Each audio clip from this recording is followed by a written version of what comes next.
Doctor Mohammad Yunus একটা নবীর নাম, এরপর আবার মোহাম্মদ দুইটা। আপনি ডক্টর মানুষ, অনেক শিক্ষিত মানুষ, আশা করব বাংলার জনগণ আশা করে আছে ৯৬% মুসলমান। আপনি তাড়াতাড়ি আইন পাশ করে ভারতের এই ৩৬টা চ্যানেল বন্ধ করে দিন। কারণ ভারতের এত বড় দেশে বাংলাদেশের একটা চ্যানেলও চলে না। একটা চ্যানেল চলতো তাও আংশিক, এটিএন বাংলা, বাকি একটাও চলে না। আমি তো বহুদিন ভারতে থাকতাম, অথচ ওদের ৩৬টা চ্যানেল চলছে এই দেশে।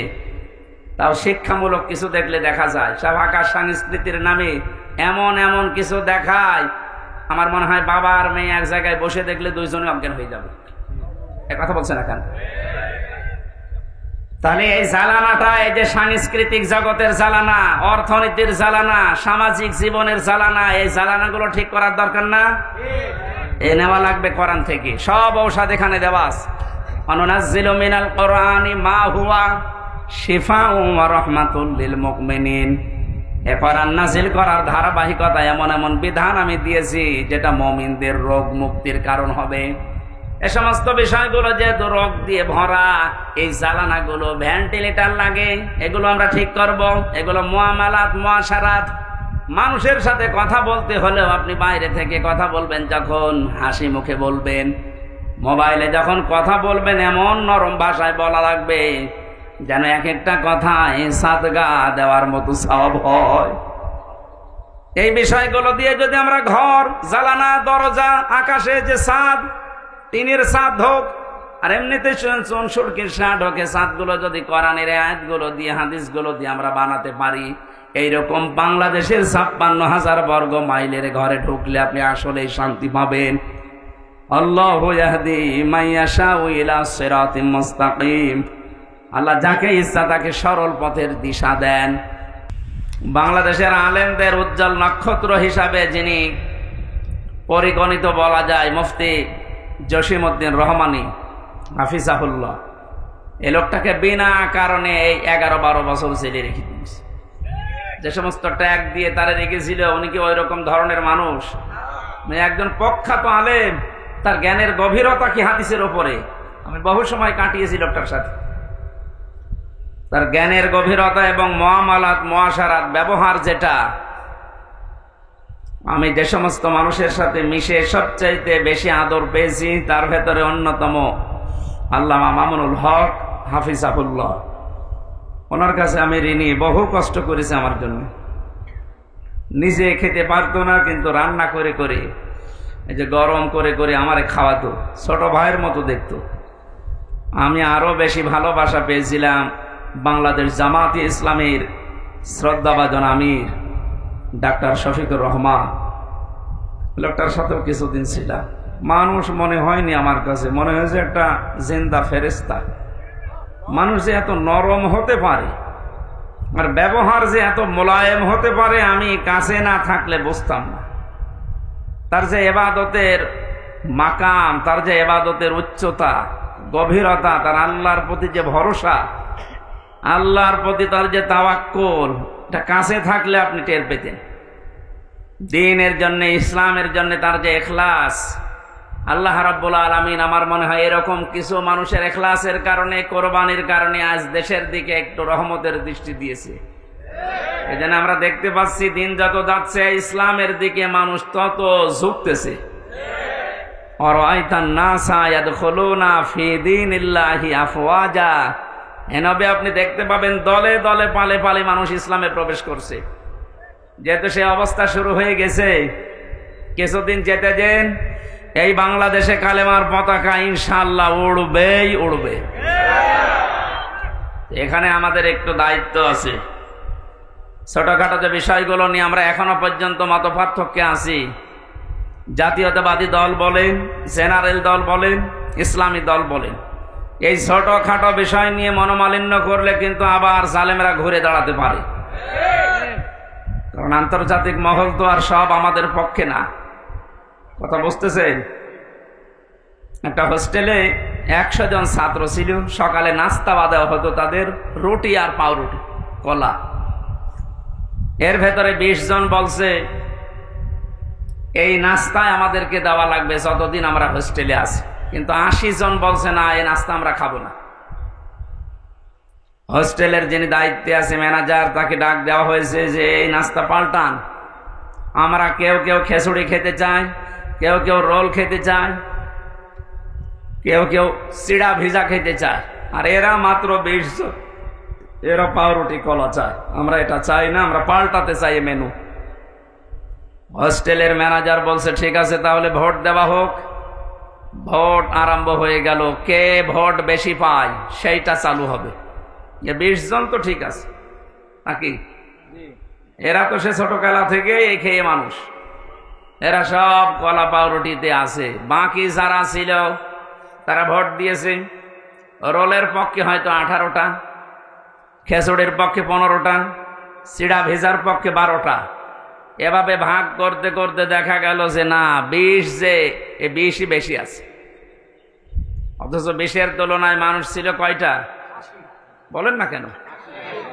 80। বিদ্যুৎ চলে গেল, এই তাড়াতাড়ি করুন।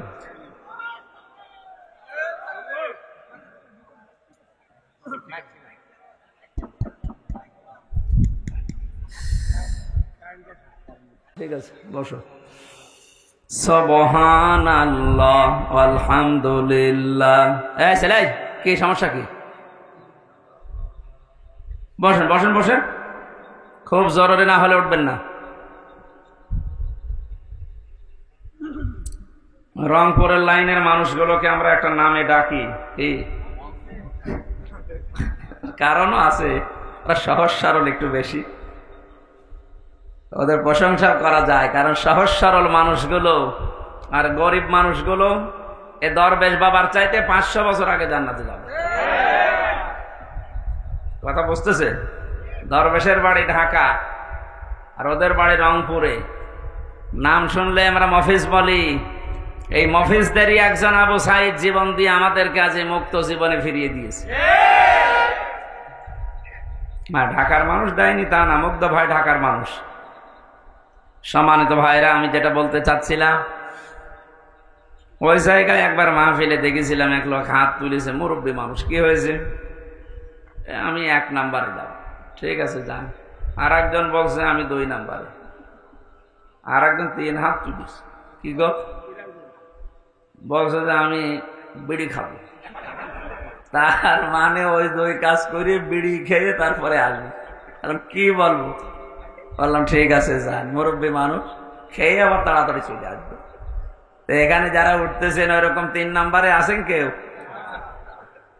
1 নাম্বার 2 নাম্বার ছাড়া 3 নাম্বারে যেন কেউ যাবেন না। তা আমি যেটা বোঝানোর জন্য উদাহরণটা নিয়ে আসলাম, বলেন আপনি বাস্তবতা এখন এই পর্যায়ে পৌঁছিয়েছে। আমরা টুপিওয়ালা মানুষ বলতে শুধু না, এদেশে আমরা যারা স্বাধীনতা চাই, এতদিন স্বাধীনতার নামে আমরা পরাধীন ছিলাম। সত্যিই যদি আমরা স্বাধীন হতে চাই, আল্লাহর বিধান ছাড়া স্বাধীন হওয়া সম্ভব না। যেভাবে চলছে এভাবে যদি চলতে থাকে, আগামীতে কিছুদিন পরে যদি আবার যাদেরকে আমরা বলছি যে না আপনারা আসেন, ওরা এসে এদের চাইতেও ভয়ঙ্কর হবে, যতদিন পর্যন্ত কোরআনে কারিম সংসদে না যাবে। কথা বোঝাতে পেরেছি? সুতরাং আমাদের টুপিওয়ালা মানুষ বলেন, ইসলামের সাই দেয় মানুষ বলেন, সে জাতীয়তাবাদী যাই বলেন, দেশকে যারা ভালোবাসে এইরকম মানুষের সংখ্যা 80টা, আর বাকি ওই 20টা। ওরা এতদিন যা চেয়েছে ওই 20টা তাই চাচ্ছে। কথা বুঝতেছেন? এতদিন যা যা করেছে ওই 20টা ওইটাই চাচ্ছে, কিন্তু আমরা 80টা তো ওইটা চাই না। কারণ আমরা নিজেদের ভেতরে যদি ভাগাভাগি করে, কেউ খিচুড়ি, কেউ রোলমল, এই সমস্ত জিনিস নিয়ে 20টা পর্যন্ত যেতে না পারি, তাহলে কিয়ামতের আগে কিন্তু এটা পাল্টানো সম্ভব না। এই রুটি পাউরুটি, রুটি আর কলা যদি আমরা পাল্টাতে চাই, 80 জনকে আমাদের ছোটখাটো বিভেদ ভুলে সব খিচুড়িতে ভোট দেওয়া লাগবে। হ্যাঁ, কথা বলছেন? যদি এবার ভুল করেন ওই 20টা কিন্তু আবার আসবে। আল্লাহ আমাদেরকে বোঝার তৌফিক এ উদাহরণ থেকে এখন নেওয়ার তৌফিক দান করুন, বলে না আমি। সম্মানিত ভাইরা, শাহাদত এটা খুব গুরুত্বপূর্ণ একটা বিষয়। 5 তারিখের আগ পর্যন্ত, আগস্টের আমি কুষ্টিয়া বাংলাদেশ জামাতে ইসলামের কুষ্টিয়া জেলা শাখার উদ্যোগে কিছুদিন আগে আলেমদের একটা সমাবেশ করেছিল 550 আলেমকে নিয়ে, সব ঘরনা। আজকে ফরিদপুরে হয়েছে প্রায় 750 আলেম, সব ঘরনার আলেম এক জায়গায় এসেছিল। মুফতি ফখরুল ইসলাম কওমি মাদ্রাসার মহাতামিম উনিও এসেছিলেন।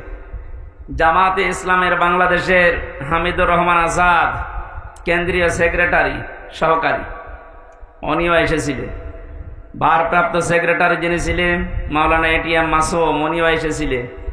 মাওলানা কামরুল ইসলাম সাইদ আনসারি আপনাদের পাশের জেলা ফরিদপুর মাদারীপুরে বাড়ি। এই সমস্ত মানুষগুলোর কথা শুনছিলাম, আমি নিজেও 5-7 মিনিট কথা বলেছিলাম।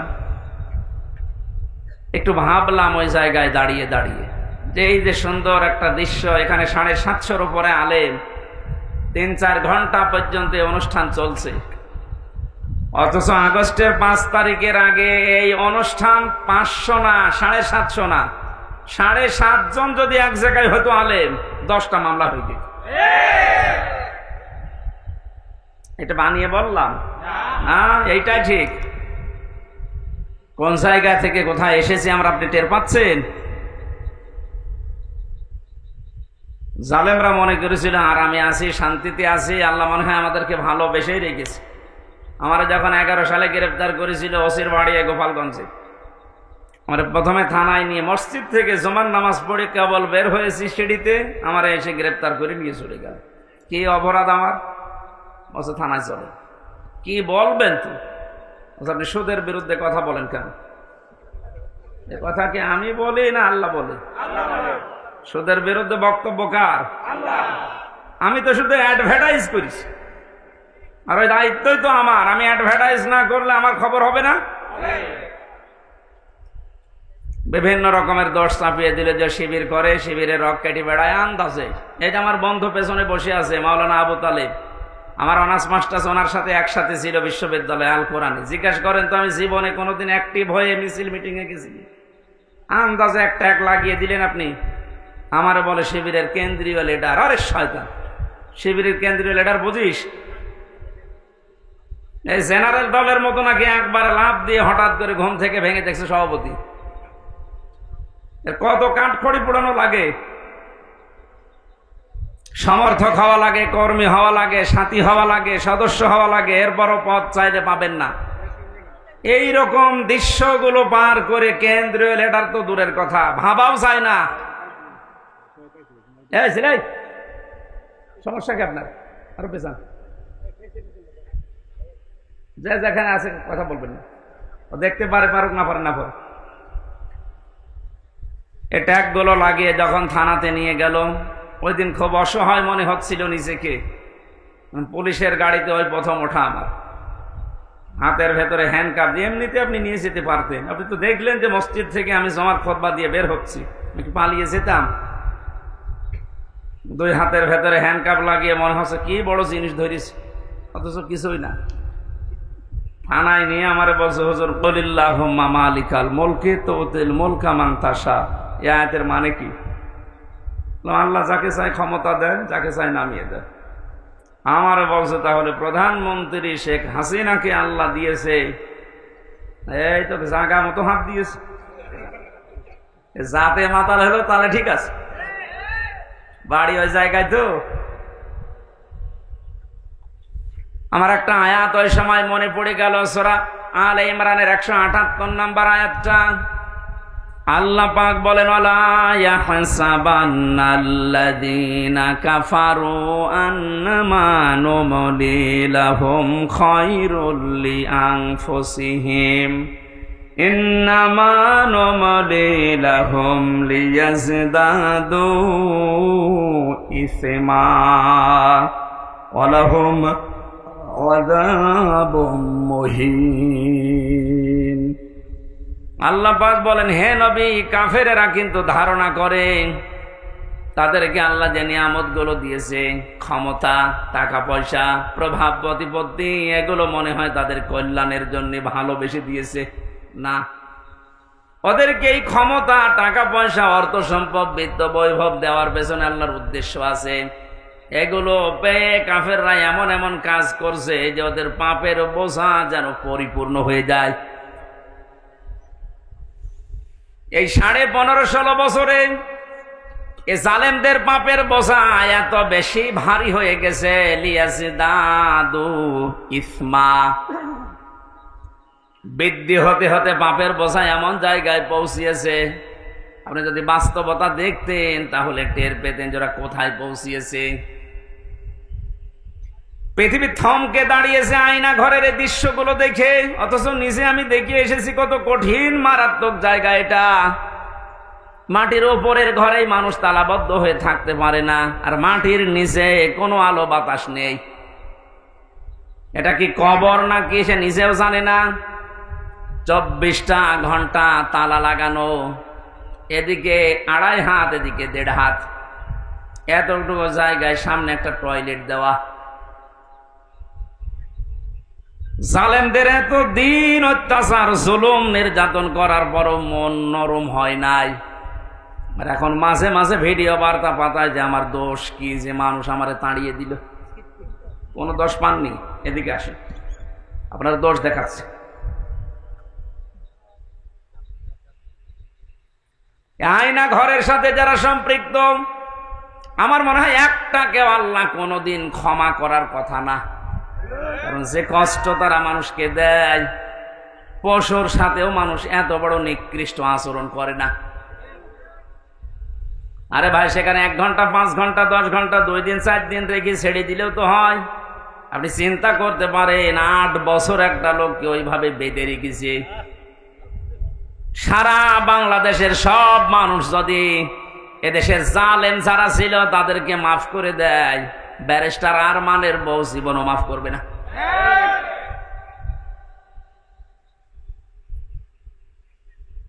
আর আপনি এখনো পর্যন্ত জালেমের সাফাই গান, এখনো পর্যন্ত জালেমের পক্ষে স্ট্যাটাস দেন, তাদের পক্ষে কথা বলেন, আপনার বিবেকের উপরে কুকুরে প্রসাব করিস।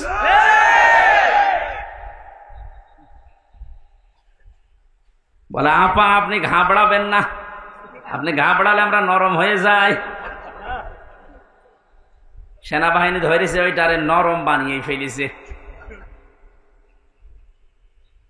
পাপের বোঝাটা এত বেশি পরিপূর্ণ হয়ে গেছে, আল্লাহ বলেন আমি যখন নিজে ওকে ধরেছি, ইন্না বাতশা রব্বিকা লাশাদীদ, তোমার রবের ধরা বড় শক্ত ধরা।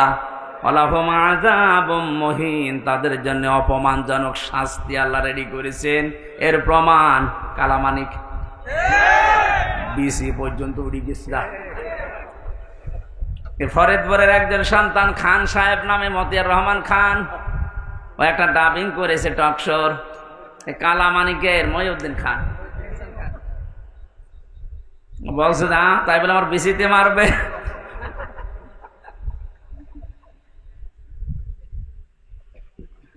আর কত অপমান করবে আল্লাহ আপনারে।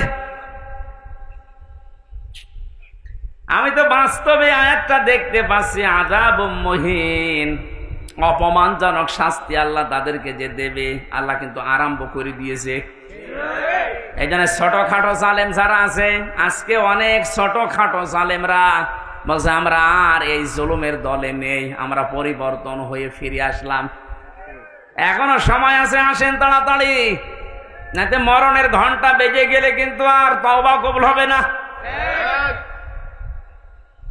কারণ জালেমদেরকে আল্লাহ এত বেশি ঘৃণা করেন। আল্লাহু লা ইয়াহদিল কওমাজ জালিমিন, আল্লাহ বলেন জালেমদের আমি হেদায়েত দিচ্ছি না, দেবও না।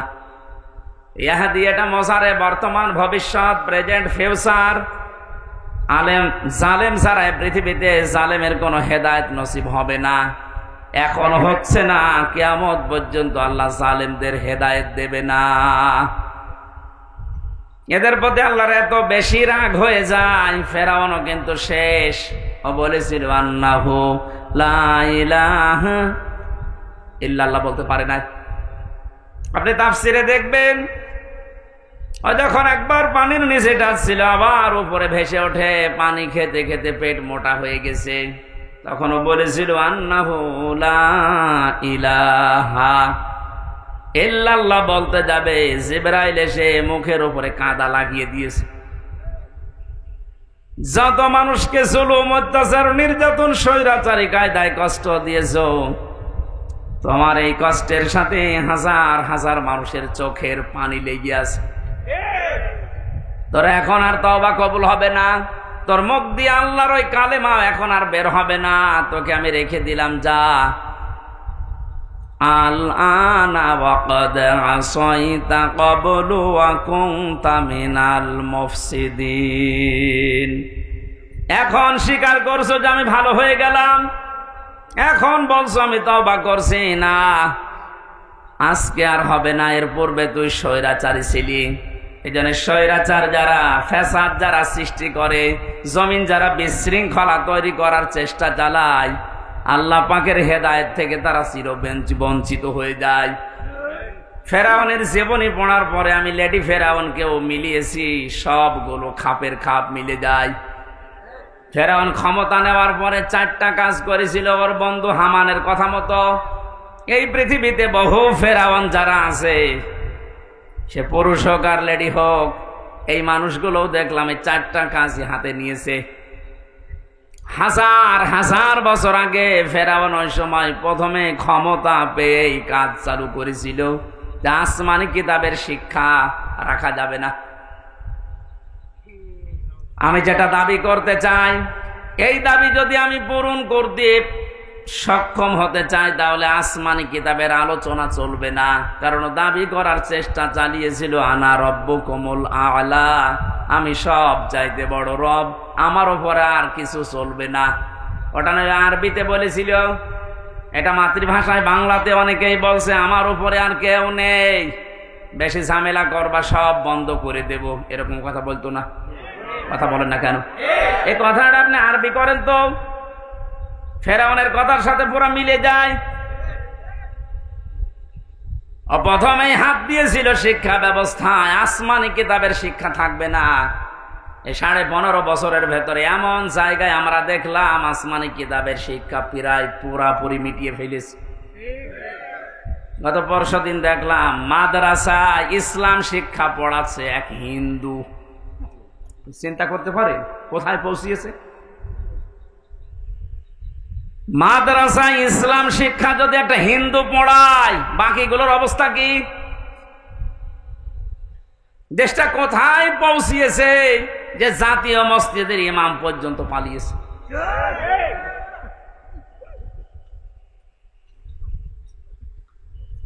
কত বড় দুর্নীতিগ্রস্ত হলে বাইতুল মুকাররমের ইমামও পালিয়ে যায়, ওরেও খুঁজে পাওয়া যাচ্ছে না।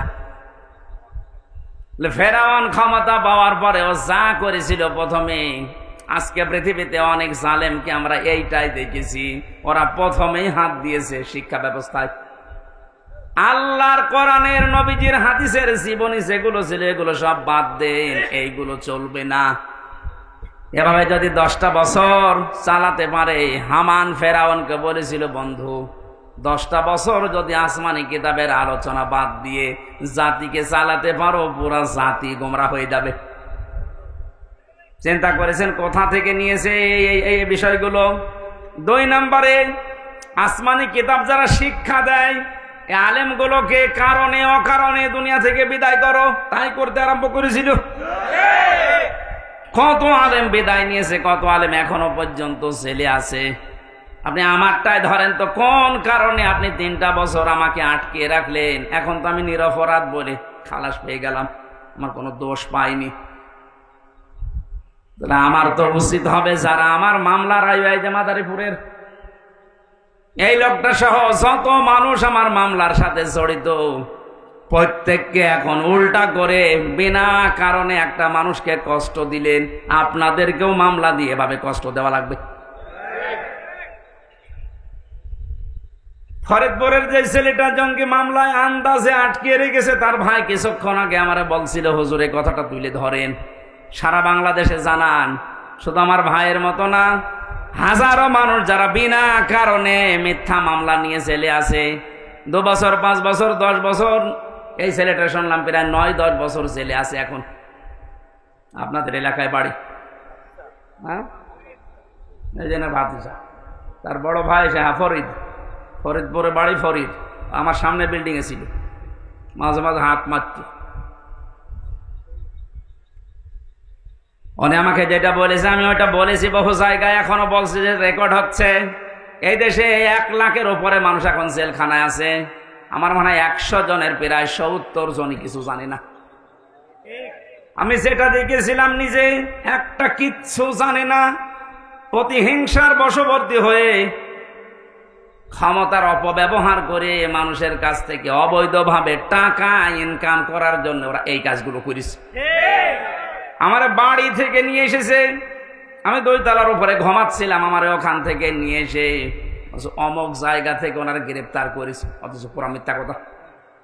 আমার মামলায় লিখে লিখে দিয়েছে ওনারে পেয়েছি অমুক জায়গায়, অথচ নিয়ে আসলো বাড়ি থেকে। আমার বাড়ির প্রায় 150-200 মানুষ, সব সাক্ষী। এমন এমন মানুষকে সাক্ষী বানিয়েছে, জীবনে তাদের নাম শোনা দূরের কথা, কোনোদিন চোখেও দেখি নাই।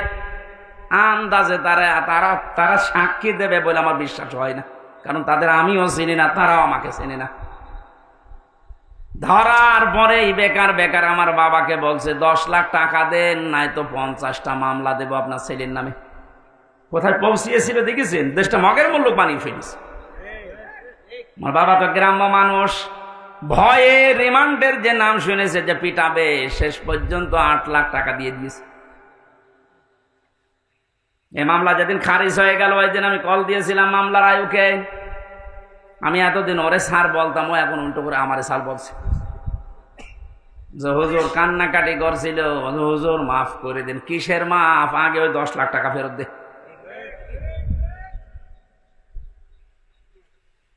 কারণে অকারণে হাজারো মানুষকে আপনি এভাবে জেলখানায় রেখেছেন, যাদের মামলা প্রমাণ হয়ে যাচ্ছে, যারা নির্দোষ খালাস পেয়ে যাচ্ছে। আমার মনে হয় উচিত হবে সরকারের এই মুহূর্তে আইন পাশ করা, যারা এই মামলার আয়ু থেকে জড়িত উপর পর্যন্ত প্রত্যেকে এভাবে 8-10 বছর করে জেলে রেখে দেন। দেখেন কেমন লাগে। একটা মানুষ যদি পরিবারের যে মেন, সে যদি জেলে থাকে, তার পরিবারটা সে শুধু নষ্ট হয় না, তার পরিবারও শেষ। আমার 2টা মেয়ে, আমার স্ত্রী, আমার মা বাবা, আর তো কেউ নেই। আমার বাবা বৃদ্ধ, আমি নিজে শুধু ইনকাম করার মতো আমার একটা ব্যবসা ছিল কাপড়ের, সেটাও ধ্বংস হয়ে গেছে। আপনি সব কিছু নষ্ট করে দিলেন। 3টা বছর কি কষ্ট দিয়েছেন বাড়ির মানুষকে। প্রতি মাসে মাসে জেলখানায় টাকা পাঠাও, মামলা আর পেছনে খরচ করতে করতে আমার বাবা নিঃস্ব হয়ে গেছে। আর মানুষও যে এত সিটার বাটপা। এই গ্রাম্য মানুষটার কাছে যে বলতো আপনার ছেলেকে আমরা বের করে দেব, 5 লাখ টাকা দেন। ওনাদের জমি বিক্রি করে বলতো ভাই তাড়াতাড়ি করেন। শেষে 2-1 মাস 3 মাস ঘোরার পরে বলতো পারলাম না, টাকা ফেরত দেন। টাকা খরচ হয়ে গেছে। এভাবে একটা মামলা 30 বার যদি হাইকোর্টে তোলা হয়, আপনি কত টাকা খরচ হয় হিসাব করেন। এই জন্য বলছি, যারা এভাবে মামলা দিয়েছেন, মিথ্যা মামলা যেগুলো প্রমাণ হচ্ছেন না, এরা কিছু জানে না। 2 বছর 5 বছর 10 বছর পরে খালাস পেয়ে যাচ্ছে বেকসুর, তার মানে ওর অপরাধ আপনি পাননি। কথা বলেন না কেন? আদালত কোনো অপরাধ প্রমাণ করতে পারেনি, এই জন্য তো খালাস দিয়েছে। সুতরাং আশা করব যারা এর সাথে জড়িত, এদের বিরুদ্ধে আজ আমরা মামলা দিয়ে এদেরকেও 3 বছর জেল খাটাবো। দেখ, আপনার ছেলে মেয়ে নষ্ট হয়ে যাবে, আপনার বউ নষ্ট হয়ে যাবে। আর আমান আজমির বউ পর্যন্ত চলে গেছে, অন্য জায়গায় বিয়ে করেছে। আপনি চিন্তা করতে পারেন, কারণ সে তো জানতো না যে আমার স্বামী বেঁচে আছে কিনা। এ মহিলারও কোনো দোষ নেই। কিন্তু ব্যারিস্টার আরমানের স্ত্রীটা 8 বছর পর্যন্ত টিকে ছিল, সেও তো জানতো না আমার স্বামী বেঁচে আছে না মারা গেছে। কত বড় কঠিন হৃদয়ের মানুষ আপনি ছিলেন। আপনি সব জানতেন যে ওকে কোথায় কোথায় রেখেছি। কত কান্নাকাটি করেছে ইলিয়াস আলীর স্ত্রী, তার সন্তান এসে। এত বড় অভিনয় করলেন কি করে? ইলিয়াসের মেয়েটার মাথায় হাত দিয়ে বলছে তোমার বাবা কোথায় আছে, আমি খোঁজ করে দেখবো। অথচ তখন মারা হয়ে গেছে তারে। এইরকম অভিনয় করে আপনি পার পেয়ে গেলেন দুনিয়ার মানুষের সামনে। আমি এই জন্য বলছিলাম, বাংলার 18 কোটি মানুষ আপনাকে মাফ করে দিলেও ব্যারিস্টার আরমানের ইলিয়াস আলীর বউ আপনাকে মাফ করবে না। আমার 3 বছরে আমার বউ আপনাকে মাফ করবে না। আমার ওই ছোট মেয়েটা 1 বছর রেখে গিয়েছিলাম জেলে, এখন ওর 4 বছর, ও তো আপনারে মাফ করবে না। কারণ ও আমার চিনি না। ও মনে করে এরকম বহু হুজুর বাড়ি আসে, এটা ওই রকম হুজুর। আমি যেদিন জেলখানা থেকে বাড়িতে ঢুকলাম, ওরে কোলে নিয়েছি, আমারে বলছে হুজুর আমাদের বাড়িতে চলেন। কারণ 3 বছর আমাকে যোগাযোগ বিচ্ছিন্ন রেখেছিল, আমি জানতামই না যে বাইরে আমার কেউ আছে কিনা, এত কঠিন অবস্থা। ও চিনবে কি করে? ওই যে আদালতে প্রিজন ভ্যান ধরে ঝুলেছিল, এটা মনে হয় ভাইরাল হয়েছিল একবার। এই দৃশ্যগুলো দেখে NSI যিনি প্রধান ছিলেন ওই সময়, গোয়েন্দা বিভাগের যারা দায়িত্বে ছিল, SB স্পেশাল ব্রাঞ্চের, তারা পর্যন্ত, ডিআইজি নাফিউল স্যার পর্যন্ত কান্না করেছে যে না, এটা মেনে নেওয়া যায় না। এতটুকু একটা বাচ্চা, 3.5 বছর বয়স, ও প্রিজন ভ্যান ধরে ঝুলে আছে বাবাকে এক নজর দেখার জন্যে। এরপরও আপনার মন গলে নাই। আপনি যদি জানতেন যে অপরাধী, তাহলে তো শাস্তি দিতে পারতেন। আপনি নিজেও জানেন, এমনকি অফিসাররা আমারে বলতো হুজুর আপনি কিছু করেননি, আমরা জানি। কত বড় শয়তান দেখেছে, নিজেরা বলতো যে আপনি কিছু জানেন না, আমরা জানি। তারপরও ওরা এই অবস্থাগুলো করেছে। এমনি জেলে দিলে তো হয়তো, জেলে গেলে সারাদিন ঘোরাফেরা করা যায়, বিশাল এরিয়া। এরকম গ্রামের মতো 3-4 গ্রাম মিলে একটা জেলখানা, কাশিমপুর কারাগার, এরকম 3-4 গ্রাম মিলে, 1, 2, 3, 4। এখানে সারাদিন যদি ঘোরাফেরা করেন মনে হবে বাড়ির মতোই আসি। বিকাল 5টার সময় তালা লাগিয়ে দেয়, সকাল 7টায় আবার খুলে দেয়। বিভিন্ন মানুষের সাথে দেখা হয়, জেল খাটা ঝামেলা না, খাবারের সমস্যা আছে। কিন্তু আমাদের আর মাওলানা মামুনুল হককে যা করেছে, 24 ঘন্টা ফাঁসির কন্ডেম সেলের ভেতরে তালাবদ্ধ রাখতে, মনে হচ্ছে কি করেছি আমরা, অথচ কিছুই জানি না।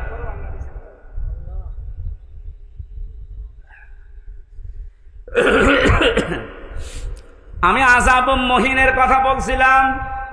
জালেমরা মনে করে আল্লাহ আমাদেরকে ভালোবেসে ক্ষমতায় রেখেছে। ওই যে ওসি সাহেব যেটা মনে করেছিল, আল্লাহকে ভালোবেসে মহাব্বত করে কল্যাণের জন্য ওদের ক্ষমতা দেয় না, ওদের পাপ যেন পরিপূর্ণ হয়ে যায়, এই জন্য আল্লাহ দিয়ে রাখে। আমার মনে হয় খাপের খাপ এই আয়াতটা ওদের সাথে মিলেও গিয়েছে। যখনই পরিপূর্ণ হয়ে গেছে, এত বড় বড় দল বাংলাদেশে 17 বছর বহু চেষ্টা করেছে, চুল পরিমাণ নড়াতে পারে নাই। অথচ মাত্র কিছু ছাত্র, আমার মনে হয় আল্লাহ এদেরকে আবাবিল পাখির মতো ব্যবহার করেছে। কারণ পাপ পরিপূর্ণ হয়ে গেছে, এখন আবাবিল পাখির মতো ব্যবহার করে জালেমদেরকে এমন ভাবে অপমান করেছে। দোয়া করছি মুসাফির অবস্থায়, মাজলুম অবস্থায়, অসুস্থ অবস্থায় বলছি, কারণ জেল থেকে বের হয়ে আমি এখনো পর্যন্ত স্বাভাবিক না। ওরা যা খাওয়াতো আমাদেরকে, বেঁচে থাকা দায়। মাওলানা মামুনুল হক না থাকলে আমি আরো কষ্ট পেতাম। ওনার একটা গরম করার বাটি ছিল, মাঝে মাঝে উনি গরম করে আমাদেরকে খাওয়াতো। তাছাড়া যে খাবার দেয় 10,000 মানুষের খাবার খাওয়া যায়। ডাকাত যারা যায় 27 বছর জেল খাটতেছে, সুইডেন আসলাম, কয়েকদিন আগে বের হয়েছে না, এটা সঠিক কিনা? এরপরে ডেঞ্জার রাসও ছিল গোপালগঞ্জের, ভয়ঙ্কর তাজ ছিল টাঙ্গাইলের, নাসির বের হয়েছে। এ মানুষগুলো আমাদের উপর তারাই ছিল। এদের হ্যাঁ, এরা 27 বছর জেল খেটেছে, কিন্তু একটু আরামে ছিল। ওদের ভিআইপি তো, ওরা ভেতরে থাকার পরও বাইরে ওদের রাজত্ব চলতো। এই কারণে কোনো অভাব ছিল না। এক মাসে ওদের 8-10 লাখ 20 লাখ টাকা খরচ, আর আমাদের 20 লাখ 10,000 টাকা বাড়ি থেকে পাঠাতে আমার আব্বা। যেখানে 20 লাখ খরচ করে একটা লোক, সেখানে 10,000 টাকায় হালে পানি নেবে। এখানে কষ্টটা আরো বেশি দিত। টাকা আনতে পারিস না, টাকা আনবো কি করি?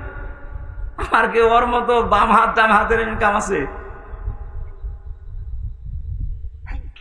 এই কষ্টগুলো দেওয়ার কারণে শেষ পর্যন্ত, তারপরও বলছি, ওনারা যদি ফাঁসির কন্ডেম ছেলে না রেখে আমার শুধু জেলে রাখতো, আমার মনের ভেতরে এত দুঃখ কাজ করতো না। এমন করেছে আমার সহ্যের বাইরে চলে গেছে। আমার মা, বাবা, স্ত্রী আর সন্তান, এদের ছাড়া কাউকে দেখা করতে দেবে না। তাও এরা যদি 3 মাস পরে একবার যেত, 9টা না 10টা গোয়েন্দা বিভাগ থেকে রিপোর্ট লাগবে যে হ্যাঁ এটা মা বাবা। কেন আমি বলে দিচ্ছি যে ছবি দেখে এটা আমার মা বাবা হবে না, 9-10টা গোয়েন্দা বিভাগ খবর নেবে। তার মানে ও খবর নিতে 8-10 ঘন্টা শেষ। কুষ্টিয়া থেকে কাশিমপুর কারাগার গাজীপুরে যাওয়া আসা করতে সাথে একদিন লাগে। আর আমাদেরকে আত্মীয় স্বজন ওখানে আছে। কি করলেন আপনি বলেন তো? আর এখন বলেন আমি কি করেছি আপনি টের পান না। এই জন্য জুলুম যারা করেছেন তারা তো আমাদের মামলার আসামি শুধু না, আপনার আল্লাহর মামলার আসামি। ইন্নামাস সাবিলু আলাল্লাযিনা ইয়াজলিমুনা নাস, সূরা শুরার 42 নম্বর আয়াত। আল্লাহ বলেন আমি নিজে জালেমদের বিরুদ্ধে মামলা দেব। তাহলে জালেমরা মামলার আসামি কার? যারা আল্লাহর মামলার আসামি, আপনি তাদের সাপোর্ট করেন না তো শুধু স্বামী আনন্দ দিছে। আল্লাহ তুমি আমাদেরকে যে কষ্ট জালেমদের মাধ্যমে দিয়েছো, আমরাও এখন মুসাফির অবস্থায়, মাজলুম অবস্থায়, অসুস্থ অবস্থায় দোয়া করছি কিয়ামতের আগে যেন জালেম চেয়ারে আর কোনোদিন বসতে না পারে। দরকার হয় গরু ছাগল দিয়ে চলুক, তারপর কোনো জালেমকে আমরা আর দেখতে চাই না। কথা বলেন ঠিক কিনা? এক জালেম বিদায় নেওয়ার পরে আরো কোনো মানুষ যদি এসে এখানে জুলুম করে, তাদেরও দাঁত ভাঙা জবাব দেশের মানুষ দেবে ইনশাআল্লাহ। এই জন্য কোন জালেম যেন জুলুম করার সাহস না পায়, এটা বোঝার তৌফিক আল্লাহ এই দেশের মানুষকে যেন দান করেন, আমিন। দরুদ সালাম পাঠ করার মাধ্যমে আমাদের আজকের আলোচনার বিষয় শান্তির ঘর। কি বললাম? বাংলাদেশটাকে একটা ঘর মনে করেন, এটাকে শান্তি দিয়ে পরিপূর্ণ করার জন্য কি লাগবে? সূরা ইউনূসের এই 25 নম্বর আয়াতে আল্লাহ আমাদেরকে সেটা শুনিয়েছেন। আল্লাহর কথা শুনি আমরা ওইভাবে দেশটা সাজাবো, পুরা দেশটাকে আল্লাহ শান্তি দিয়ে পরিপূর্ণ করে দেবেন ইনশাআল্লাহ। কোরআনে কারীম থেকে পড়েন, আউযু বিল্লাহি মিনাশ শাইতানির রাজীম, বিসমিল্লাহির রহমানির রহিম,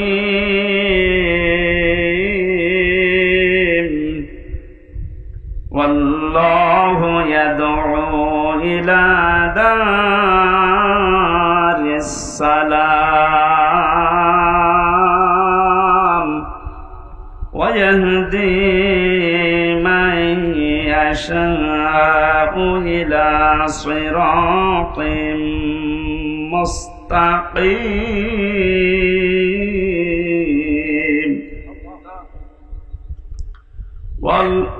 লিল্লাযীনা আহসানুল হুসনা ওয়া জিয়াদা।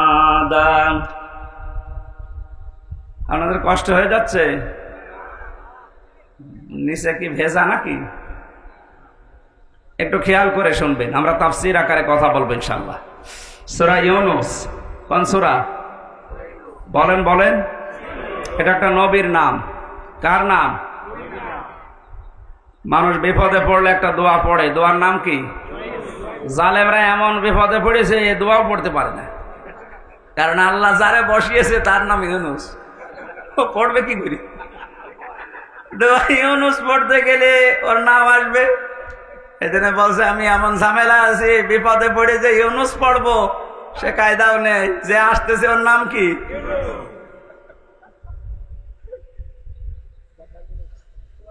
সূরা ইউনূসের একটা মাত্র আয়াত আর একটা আয়াতের খণ্ড বিশেষ আমরা পড়েছি। এটা 10 নম্বর সূরা কোরআনে কারীমের, মক্কায় নাজিল হয়েছে। আয়াত আছে 109টা, রুকু আছে 11টা। 25 নম্বর আর 26 নম্বর আয়াতের প্রথম অংশটা আমার আজ আলোচনার বিষয়। আজকে আমি কোরআন দিয়ে সাজিয়েছি এটা শান্তির ঘর। কিসের ঘর? ঘরটা যদি শান্তির হয়, এ পৃথিবীর মানুষের হায়াত বেড়ে যাবে। এই যে আমরা পুরুষ মানুষ যারা আছি, বাইরের জীবন থেকে যখন সাংসারিক জীবনে আসি, ঘরটা যদি শান্তির ঘর হয়, আল্লাহ পাক আমাদেরকে ওই দোয়াও শিখিয়েছেন যে আমার কাছে এই দোয়াটা করো, রব্বানা হাবলানা মিন আজওয়াজিনা ওয়া যুররিয়াতিনা কুররাতা আ'য়ুনিন ওয়াজআলনা লিল মুত্তাকিনা ইমামা। আল্লাহ পাক বলেন, বান্দারা আমার কাছে বল, হে আমাদের রব, তুমি আমাদেরকে বউ দাও, সন্তান আদি দাও, এমন সন্তান এমন স্ত্রী আমাদের কপালে তুমি তৈরি করে দাও যেগুলো দেখলে আমাদের চোখ শীতল হয়ে যায়। ফরিদপুরবাসী এমন বউ দরকার যে বউ দেখলে আমাদের চোখ শীতল হয়ে যায়, অন্যদিকে আমাদের মন আর না যায়। বউ শুধু সুন্দরী হলে এটা হবে তা না, বউকে দিনদার হওয়া লাগবে। এই পৃথিবীর ময়দানে যত কর্মে যত কঠিন কাজ আছে, বাইরের জীবনের সব শক্ত কাজগুলো করে যখন মানুষ বাড়িতে আসবে, ঘরে প্রবেশ করার সঙ্গে সঙ্গে স্ত্রীর মাধ্যমে আল্লাহ একটা আলাদা শান্তি পুরুষকে দেবে। আমিন আয়াতিহি আন খালাকাকুম মিন আজওয়াজিকুম লিতাসকুনু ইলাইহা ওয়া জাআলা বাইনাকুম মাওয়াদ্দাতা ওয়া রাহমা। আয়াতের ব্যাখ্যা বিশ্লেষণ এইটাই বলে। এই জন্য মানুষ কাবা শরীফ যখন তাওয়াফ করে, প্রত্যেকটা চক্কর দেওয়ার সময় আমি দেখেছি রুকনি আমিনি থেকে শুরু করে হজরে আসওয়াদ এই জায়গাটা পার হওয়ার সময় লক্ষ লক্ষ মানুষেরা পড়তে থাকে রব্বানা আতিনা ফিদ দুনিয়া হাসানা। হে আল্লাহ, দুনিয়ায় হাসানা দাও। তাফসীর হাক্কানিতে দেখেছি দুনিয়ার হাসানা প্রধানত তিনটা। এক নম্বরে শান্তির ঘর, ওই ঘরটা শান্তির ঘর যে ঘরের ভেতরে ইসলাম আছে, যে ঘরের মেয়ে লোক সন্তানগুলো ইসলাম মেনে চলে। বাইরের জীবন থেকে আসার পরে এই ঘরটা আল্লাহ এমন শান্তি পরিপূর্ণ করে রাখে, বাইরের যত ক্লান্তি শ্রান্তি সব আল্লাহ ঘরে প্রবেশ করলে দূর করে দেয়। এই যে রাতের বেলা এখন বাড়ির রাস্তা দিয়ে যাওয়ার সময় কত রকমের ভয়, কিন্তু ঘরে প্রবেশ করলে একটা আলাদা শান্তি আল্লাহ তৈরি করে দেয়। আল্লাহ রাব্বুল আলামিন বলেন, আমার ইসলামেরও একটা ঘর আছে, এই ঘরটা পরিপূর্ণ করা শান্তি দিয়ে। এই ঘর যদি কেউ শান্তি দিয়ে পরিপূর্ণ করে নিতে চায়, কমপক্ষে 16টা বিষয় দুনিয়াতে তাকে মানা লাগবে। আল্লাহ এই ঘরের দিকে আমাদেরকে আহ্বান জানাচ্ছেন, আল্লাহু ইয়াদউ ইলা দারিস সালাম। আল্লাহ তোমাদেরকে ডাকতেছেন শান্তির ঘরের দিকে। তাহলে আল্লাহ যে ঘরের দিকে ডাকে, ঘর কিসের ঘর বলেন তো? আরো জোরে বলেন। ঘর বানাতে হলে আমরা কয়েকটা জিনিস পাই, এদিকে তাকান। এক নম্বরে পৃথিবীতে যত ঘর আমরা দেখতে পাই, ঘরের 4টা খুঁটি লাগে। খুঁটি না হলে, পিলার না হলে ঘর তুলতে পারবেন? প্রথমে খুঁটি লাগবে। এই খুঁটি 4টা খুঁটি যদি আপনি ইসলামের যে ঘরে প্রবেশ করতে চান, এই ঘরের 4টা খুঁটি আল্লাহ সাজিয়েছেন নামাজ দিয়ে, রোজা দিয়ে, হজ দিয়ে, যাকাত দিয়ে। ঘরে শুধু খুঁটিগুলোই হলেই হয় না। কেউ যদি ঘরকে মজবুত করতে চায়, বিপদ আপদ থেকে শত্রুর হাত থেকে মুক্ত করতে চায়, অবশ্যই ঘরে বসবাস করার জন্যে ছাদ দেওয়া লাগবে, নাই টিনের ছাউনি দেওয়া লাগবে। কথা বলেন ঠিক কিনা? আল্লাহ যে ঘরের কথা জানাচ্ছেন যে ইসলাম নামক ঘরে, ঘরে প্রবেশ করলে শান্তি পাওয়া যাবে। এই ঘরটা আমার আল্লাহ ছাদ হিসাবে যার নাম দিয়েছেন, এইটার নাম হচ্ছে কালিমা। আপনি এইটা না থাকলে ঘরে প্রবেশ করতে পারবেন ঠিকই, তো থাকতে পারবেন না আরামে। ওপর থেকে বৃষ্টি আসবে, ভিজে যাবেন, এমনকি বহু ঝড় ঝাপটা আসতে পারে। আমরা এখন এমন একটা ঘর তৈরি করতে চাই বাংলাদেশকে, যে ঘরে এই ডাকাতি থাকবে না, ঝড় ঝাপটা আসবে না, চিন্তা থাকবে না, চিন্তা রাহাজানি এরকম কোনো ভয় আমাদের এই ঘরের ভেতরে আসবে না। ওরা 56,000 বর্গ মাইল আমরা একটা ঘর বানাতে চাই। কথা বলেন ঠিক কিনা? এটা বানাতে হলে আল্লাহ পাক যে নিয়ম নীতিগুলো দিয়েছে, এইগুলো আমাদের দেশে এখন কাজে লাগান। ডক্টর মোহাম্মদ ইউনূস করবেন কিনা জানি না। এই যে নামাজের জন্য আমরা অনেকে দাওয়াত দিয়ে বেড়াই, নামাজ দাওয়াত দেওয়ার বিষয় না, নামাজ রাষ্ট্রীয়ভাবে কায়েম করার বিষয়। কোরআনে কারীম জানিয়েছে, আল্লাযীনা ইম্মাক্কান্নাহুম ফিল আরদি আকামুস সালাহ ওয়া আতাবুজ যাকাতা ওয়া আমারু বিল মা'রুফি ওয়া নাহাউ আনিল মুনকার ওয়ালিল্লাহি আকিবাতুল উমুর। আল্লাহ বলেন, আমি কোন মুমিনকে যদি রাষ্ট্র ক্ষমতায় বসাই, ক্ষমতা পাওয়ার পরে তার কাজ হবে নামাজের বিল সমাজে জারি করা। যদিও 1 মাস 2 দিন হয়ে গেল, এখনো পর্যন্ত আমরা এটা পাইনি। তাহলে এমন মানুষকে এখানে পাঠাতে হবে যে মানুষগুলো এসে আল্লাহর কোরআনের এই কথাটা পালন করবে। কথা বলেন না কেন? এটা যদি রাজনীতি মনে করে আপনি চলে যান, আপনার কপালে আগুন লাগবে। এটা হামজা বানাচ্ছে না, আল্লাহ বানিয়ে দিয়েছেন। শান্তির ঘর তৈরি করতে হলে মাস্ট বি নামাজ রাষ্ট্রীয় ভাবে নিয়ে আসা লাগবে। নয়তো আমি দাওয়াতি কাজ করে সলিমদ্দি ভাই কলিমদ্দি ভাই নামাজ পড়তে যাই, এভাবে দাওয়াতি কাজ করে কয়জন আসবে? এটা আইন পাশের বিষয়। আল্লাহ আমার একটা শান্তির ঘর তৈরি করে দিতে চান। ঢাকা বিশ্ববিদ্যালয় এখন যিনি ভিসি, উনি ইমামতির যোগ্যতা রাখেন। উনি নিজে ছাত্রদেরকে সাথে নিয়ে নামাজ আদায় করাচ্ছে। আজকে আমি একটা সিভিল সার্জনের ভিডিও দেখলাম। এটা জেনারেল মানুষ, কোরআনে কারিম এমন মধুর কণ্ঠে কারি আব্দুল বাসিদের মতো তেলাওয়াত করছে, জীবনটা জুড়িয়ে যাচ্ছে। আমরা যে বলেছিলাম বাংলাদেশে 1628 জন মানুষ দায়িত্বে আছে, আমরা সবাই এরকম কোরআনওয়ালা মানুষ চাই। ঢাকা বিশ্ববিদ্যালয়ের ভিসির মতো বাংলাদেশের যত বিশ্ববিদ্যালয় আছে, প্রতিটি বিশ্ববিদ্যালয়ে এরকম ভিসি দেখতে চাই যারা নিজেরা ছাত্র ছাত্রীদেরকে নিয়ে ইমামতি করার যোগ্যতা রাখে। একটা ভিসি যদি ওখানে ইমাম হয়, হলের প্রভোস্ট যিনি যদি ইমাম হয়, তার আন্ডারে যতগুলো মানুষ থাকবে তারা যদি তার ইমামতিতে নামাজ পড়ে, কোনোদিন সিট বাণিজ্য হবে না। খাদ্যের জন্য কোনোদিন বাণিজ্য করা হবে না। 1 মাস 2 দিনের রিপোর্ট আজকে দেখেছেন। শুধুমাত্র জালেমরা বিদায় নেওয়ার কারণে যে সমস্ত হলগুলোতে ভর্তুকি দেওয়া লাগতো, খাবারের সমস্যা ছিল, লস হইতো, এই খাবারের হোটেলগুলোর মালিক এখন হলের যারা দায়িত্বে আছে ওরা বলছে আমাদের আর লস হচ্ছে না। সুবহানাল্লাহ বলতে পারেন না? এতটুকু বৈষম্য দূর করার পরে যদি স্বাভাবিক অবস্থায় ফিরে আসে, এখনো যে জালেম গুলো চেয়ারে বসে আছে এগুলোকে নামান। বিশেষ করে চুপ্পু মিয়াকে, কথা বলছে না কেন? জালেমদের থাকাকালীন একে নিয়োগ দেওয়া, চুপ্পু মিয়াকে তাড়াতাড়ি নামান। একে দিয়ে কিন্তু মাঝে মাঝে একটা ইস্যু তৈরি করে ক্রু করার চেষ্টা চালাবে জালেমরা। কারণ জালেমরা তো বসে নেই, বিভিন্ন জায়গায় যে ওরা কিন্তু কাজ চালিয়ে যাচ্ছে এখনো। কয়েকদিন আগে আমি সিঙ্গাপুরে গিয়েছিলাম। এখান থেকে যে জালেমরা পালিয়েছে ওখানে আমি জুলুমের বিরুদ্ধে বক্তব্য দেওয়ার কারণে ওই দেশের পররাষ্ট্র মন্ত্রণালয় নালিশ দিয়েছে আমার নামে। বলেছে ওনার দেশে মামলা আছে, আর উনি এসে এদেশে বক্তব্য দিল। ওই দেশে যারা দায়িত্বে আছে ওরা খোঁজ খবর নিয়ে এই 2-3 দিন আগে যেহেতু মামলাটা ঢিসমিস হয়ে গেছে, এখন ওরা বিপদে আছে। আরে বেটা, ওরা আদালত থেকে তো বেকসুর খালাস দিয়েছে, ওর কোনো দোষ নেই। তুই বেকার ওর নামে উল্টা পাল্টা করে আমার কাছে নালিশ দিলি। ও দেশটা তো আমাদের মতো হুসুকে বাঙালি না। ওরা খোঁজ খবর নিয়ে দেখতে পেয়েছে জামিনের অপরাধ।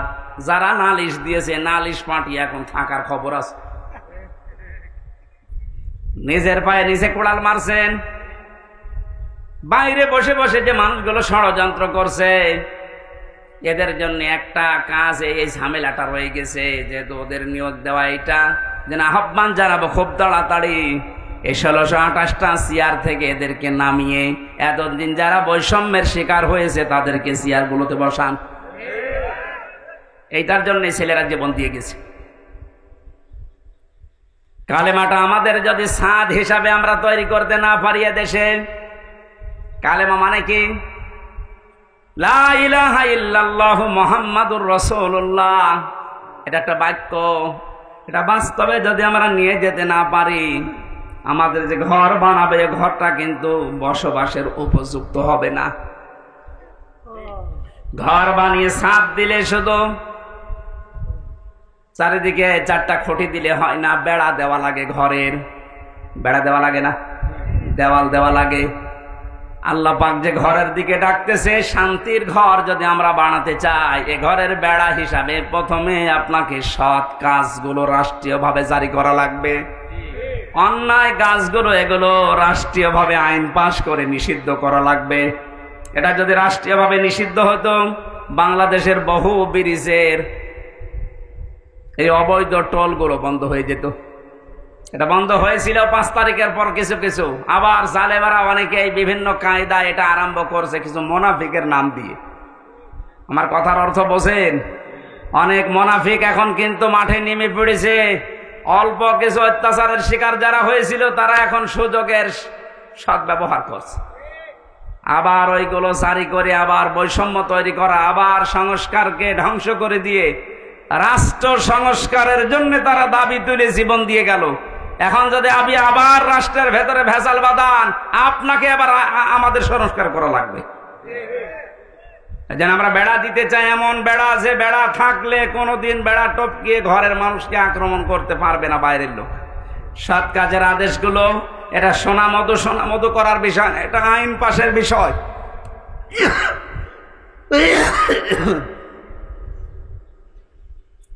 সামাজিক জীবন ঠিক করা লাগবে জ্বালানা হিসাবে। ঘরে জ্বালানা লাগে, ভেন্টিলেটর লাগে। পারিবারিক জীবন ঠিক করা লাগবে এই ঘরকে মজবুত করার জন্য। পারিবারিক জীবন ঠিক করার সেই সর্বপ্রথম যেখান থেকে বিয়ে করে মানুষ শুরু করে ওখান থেকে ইসলামকে নিয়ে যান। বাংলাদেশে বহু জায়গায় বিবাহের ক্ষেত্রে দেখা যায় হারাম কাজ দিয়ে বিয়ে আরম্ভ হচ্ছে। অনেক ছেলে তার বাবাকে সহ দেখতে যায় মেয়ে। কোথায় পেয়েছেন এটা? ওই মেয়েটাকে আপনি বিবাহ করবেন, আপনার জন্য দেখা যায় যাচ্ছে একবার, আপনার বাবার জন্য দেখা যায় যাচ্ছে বিয়ের আগে। কথা বলেন না কেন? বিয়ের আগে যে আপনি তাকে দিয়ে দেখাচ্ছেন, কিন্তু হারাম দিয়ে শুরু করছেন। অনেকে আবার দোলা ভাই নিয়ে যায়। এই যে পারিবারিক জীবনের যে বেড়াটা, যে জ্বালানাটা আমরা নষ্ট করে ফেলেছি আজ, এই জন্য মায়েদের পেটে এখন আর আব্দুল কাদের জেলানি আসে না। এক কথা বলছে না কেন? আসলে আজকেও কত মানুষ দোয়া চাচ্ছিল। আমি দিনের বেলা আজকে মাহফিল ছিল আমার মাগুরা শ্রীপুরে, কত মানুষ ছোট ছোট বাচ্চা নিয়ে এসে দোয়া চাচ্ছে। তো দোয়া করেন ছেলে যেন আব্দুল কাদের জেলানি হয়, অমুক হয়। আব্দুল কাদের জেলানি ছেলে এমনি হবে? আব্দুল কাদের জেলানি যে মায়ের পেটে এসেছিল, ওই মায়ের পেটের দিকে তাকান আর আপনার স্ত্রীর পেটের দিকে তাকান। এর পেট তো পরিমরির চাইতে খারাপ। কথা বলেন? সারা দেশের মানুষ দেখা শেষ, আর আব্দুল কাদের জেলানির মায়ের পেট তো ওইরকমই ছিল। ওনার জীবনী পড়তে গিয়ে পেয়েছি, মাকে একদিন জিজ্ঞাসা করছে, মা আমাকে পেটে রাখা অবস্থায় তুমি কোনো হারাম কাজ করেছিলে? মা তো মন খারাপ করে ফেলেছে, ডাক দিয়ে বলে, সন্তান আমার কি বললি? তোকে পেটে নিয়ে কোনো হারাম কাজ করবো মানে? হ্যাঁ, আমার মনে হয় তুমি আমার পেটে নিয়ে কোনো হারাম কাজ করেছিলে, নয়তো আমি যা পড়ি আমার কোনো পড়া মনে থাকতে চাই না। মা বলছে, বাবারে প্রশ্ন যখন করলি তোকে পেটে নিয়ে কোনো হারাম কাজ করেছি বলে আমার মনে হয় না, তবে একটা কথা আমার মনে আছে, আমার পেটে যখন তোর বয়স 9 মাস, কয় মাস, তোকে নিয়ে আমি বেড়াতে গিয়েছিলাম তোর নানির বাড়ি। উঠানের উপরে দেখলাম কিছু আচার রোদে শুকাতে দিয়েছে, ওইটা আমি তুলে খেয়ে ফেলেছিলাম। পরবর্তীতে জানলাম যে ওটা পাশের বাড়ির একজন রোদে শুকাতে দিয়েছে। ও বাবা আব্দুল কাদের, মানুষের জিনিস আমি না বলে খেয়েছি, আর এটা হচ্ছে চুরি। এটা কি? কারো জিনিস না বলে খাওয়া, না বলে নেওয়া, এর নাম চুরি। এর নাম কি? আরো জোরে বলেন। যেহেতু আমি চুরি করে ফেলেছি, ওই হারাম মালের প্রভাব তোর মেধার উপরে পড়েছে, এই কারণে তোর পড়া মনে থাকে না। ফরিদপুরের মা বোনেরা আপনারা আছেন কিনা আমি জানি না, আপনার পেটে আব্দুল কাদের জেলানি, ফাতেমাতুজ জোহরা এমনি আসবে। তার সন্তান পেটে রাখা অবস্থায় মানুষের জিনিস না বলে খাওয়ার কারণে তাও ভুল করে মনে করেছিল আমার নিজের মায়েরটা। এই কারণে যদি মেধার উপরে সন্তানের প্রভাব পড়ে, আর আপনারা আমাদেরকে পেটে নিয়েছে যারা, ওরা কত কিছু না বলে খেয়ে হজম করে ফেলে। আমাদের পারিবারিক জীবনের যে এই যে বেড়াটা ছিল, দেওয়ালটা ছিল, এটা আমরা নষ্ট করে ফেলেছি। এখন আবার আরম্ভ করেন আস্তে আস্তে ভালো করার। একজন মহিলাকে 14 জন পুরুষ মানুষ দেখতে পারে, কিন্তু মুখমণ্ডল, হাতের কবজি আর পায়ের পাতা বাদ দিয়ে পুরা শরীর ঢেকে রাখা লাগবে। আর বাকি কারো সামনে তো মেয়েদের যাওয়া জায়েজ নেই। যে 14 জন পুরুষের সামনে আপনি যেতে পারবেন, তার ভেতরে আপনার বাবা দুধ বাবা না, আপনার আপন বাবা হওয়া লাগবে, নাম ডাকা বাবা না। অনেকে ধর্ম বাবা পাতিয়েছে, তার সামনে কোনো পর্দা নেই, বাবা শাহজালাল সব হালাল। এটা জায়েজ আছে? কিসের ধর্ম বাপ? আপনি শুধু যেতে পারবেন আপনার আপন বাবার সামনে, আপনার নিজের ছেলের সামনে, বোনের ছেলের সামনে, মেয়ের জামাইয়ের সামনে। মেয়ের জামাই মানে কি? মেয়ের স্বামী যেটা, ওটা আপনার জামাই তো। এটা আবার এই এলাকা অনেকে বোঝে না।